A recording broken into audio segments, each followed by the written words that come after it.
এটা হচ্ছে trade ফেয়ারের second পার্টটা। এখানে দেখো কি সুন্দর সুন্দর ফ্লাওয়ারের জুয়েলারি, জাস্ট দারুণ লাগলো। এই ব্যাগগুলো কারা কারা কিনেছো বলো তো? আমার তো বেশ ভালো লেগেছিলো, কিন্তু খুবই ছোট, স্পেস খুবই কম, তাই জন্য আর নিইনি। আর এখানে তো হেয়ার অ্যাক্সেসরিজ ভীষণ সুন্দর সুন্দর ছিল, দারুণ সব 500 200 এরকম ছিল, এর কমে কিছু ছিল না। অ্যান্ড এই ছোটো ছোটো ক্লিপ অ্যান্ড গার্ডারগুলো জাস্ট দারুণ, উলের সব কিছু ছিল।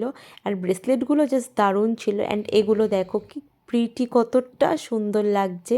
অ্যান্ড এখানে ছিল প্রচুর ইয়াররিংস, সব প্রাইস 200 300, মানে সব কিছু এখানে কিন্তু খুবই এক্সপেন্সিভ ছিল। তারপর আমি কিছু বাইরের মেকআপ ট্রাই করছিলাম। এখানে কিছু লিপস্টিক ছিল, কনসিলার ছিল, থাইল্যান্ডের সব কিছু ছিল। এখানে সবাই জানো সব বাইরের প্রোডাক্টই এসছে। অ্যান্ড খুব সুন্দর জিনিসগুলো, ভীষণ ইউনিক, একটা জিনিসও খারাপ না যেগুলো আমি তোমাদের দেখাচ্ছি।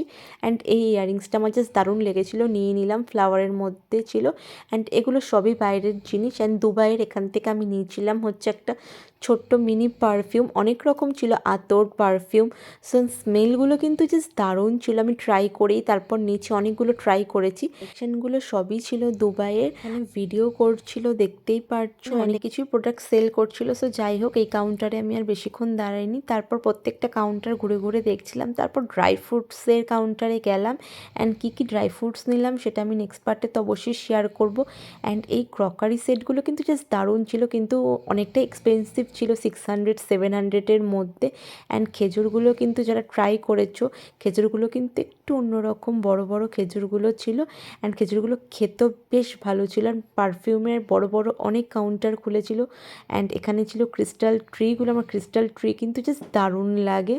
সো তারপর এখানে কিছু রিংস দেখছিলাম অ্যান্ড অ্যাঙ্কলেটস দেখছিলাম, এগুলোর কিন্তু প্রাইস ছিল মারাত্মক। অ্যান্ড লাইটগুলো কিন্তু জাস্ট দারুণ লেগেছে, খুব সুন্দর সুন্দর লাইটগুলো, ভীষণ সুন্দর। কারা কারা কিনেছে ট্রেড ফেয়ার থেকে লাইট একটু কমেন্ট করে দিও। নেক্সট পার্ট আসছে খুব তাড়াতাড়ি, তো আজকের জন্য বাই।